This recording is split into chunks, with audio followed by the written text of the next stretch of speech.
My husband had a dream of making it big as a rock musician. I was managing our living expenses and funding his promotional activities. I even covered $3,000 for his father's caregiving cost every month at his request. However, there was no sign of him succeeding at all. On top of that, he started slacking off on his music career. Whenever I tried to discuss it with him, he got defensive, insisting I only needed to listen to whatever he said. It was becoming a struggle to continue our life like that. I decided to at least ask my mother-in-law to spare me the caregiving expenses.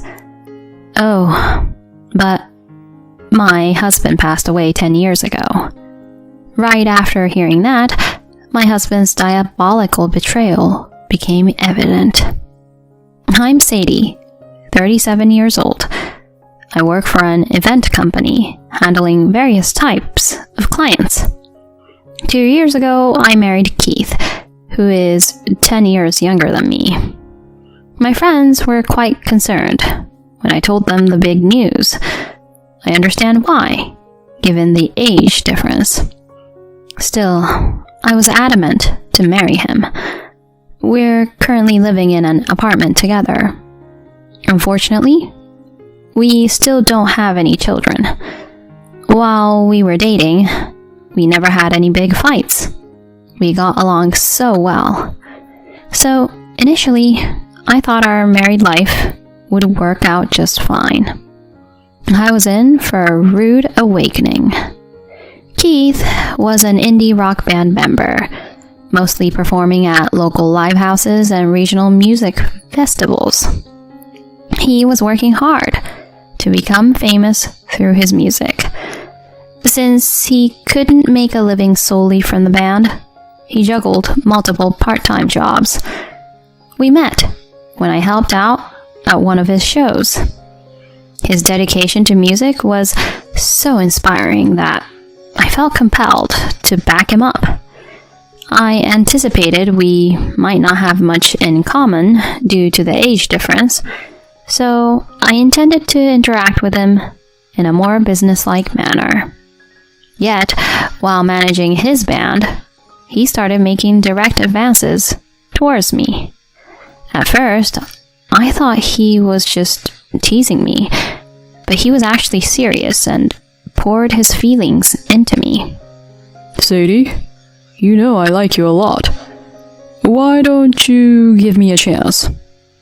I was surprised by his direct approach. You're kidding, right? I'm 10 years older than you. Someone as cool as you could easily find young and pretty girls. In reality, he was a wild-looking, handsome guy and had quite a few female fans. On the other hand, I was a plain Jane and had been so absorbed in work that I missed my prime age to find a husband. Not that I had a strong desire to get married, and I actually preferred work over romance. Moreover, my older brother has 3 kids, so my parents never pressured me to get married. I thought it was some kind of mistake for a good-looking guy like him to have feelings for me. But he persistently expressed his love and didn't give up. I don't care about fans who are only interested in my appearance, not my music. I prefer mature women like you, who respect and support my dream sincerely and are capable at work. Seriously, marry me. As I observed his earnest demeanor, I gradually started to see him as a man. We dated for a short while, and after much consideration, I decided to marry him. I resolved to support him in pursuing his dreams when we got married. We didn't have enough money for a wedding, so for the time being, we had an intimate ceremony at the city hall. After that, Keith rolled into my apartment, and we started living together. My parents lived on the opposite side of the country, and he couldn't afford to go meet them. We talked about visiting each other's family once we had a bit more breathing room. Then, shortly after we got married, he wanted to discuss something with me. Actually, my dad got paralyzed in an accident a while back. He needs caregiving, but I can't go back that often. And my mom's getting old and can't move around much either. Oh no, that sounds tough. Is there something I can do? Yeah, well, his care costs $3,000 a month. I've been cutting corners to make ends meet so far, but I'm reaching my limit. I'm really sorry, but honey, could you pitch in the $3,000 each month? I was a bit taken aback by the request. My take-home salary was about $3,000, and he made about $1,500. Sending my entire salary each month would have left us with just enough for rent. Seeing me lost in thought, he suddenly grabbed my hand. Honey, I'm really counting on you. My parents have been supporting my dream. Doing nothing about this won't sit right with me. I'll work hard to become famous. Please. I decided to tough it out at his desperate plea.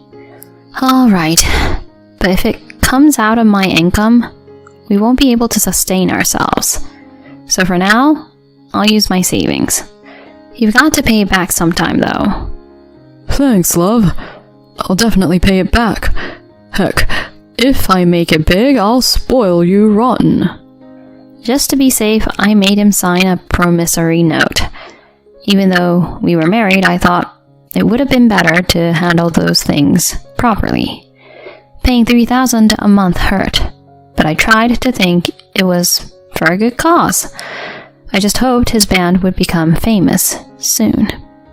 Contrary to my wish, he hasn't made any progress after 2 years. Not only that, he hasn't been promoting his band lately. Furthermore, they don't even get together and practice. He's either lounging at home or using the pocket money I give him to go out somewhere. At first, I thought he might have given up on his dream. If he's not continuing with music, he needs to find another job.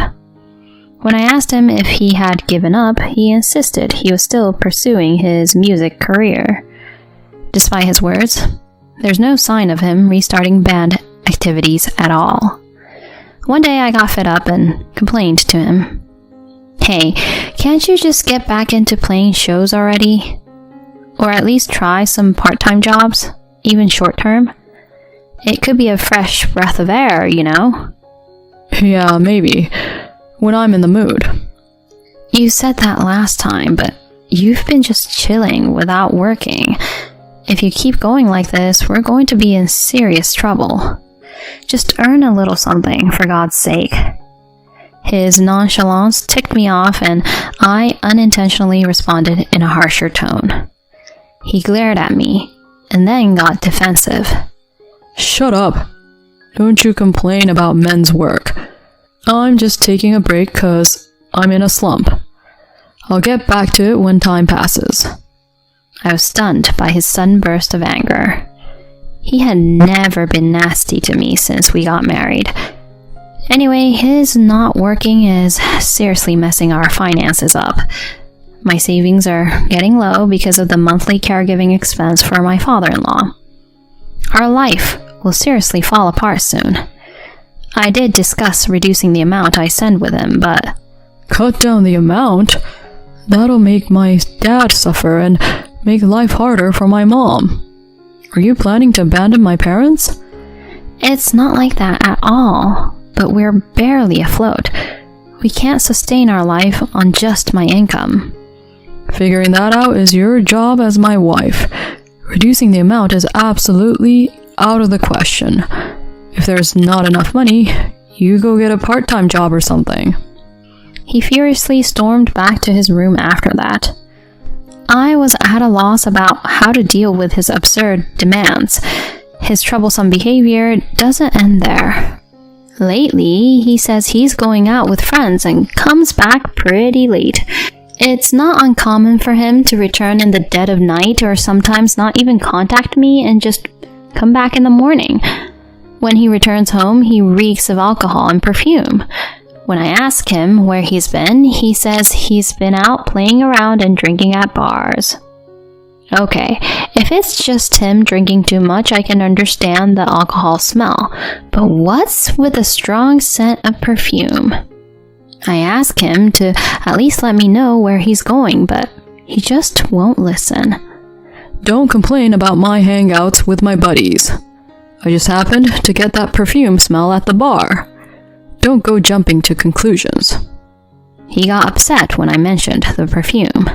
However, his eyes were looking all over the place, and he was sweating, so it was crystal clear he was lying.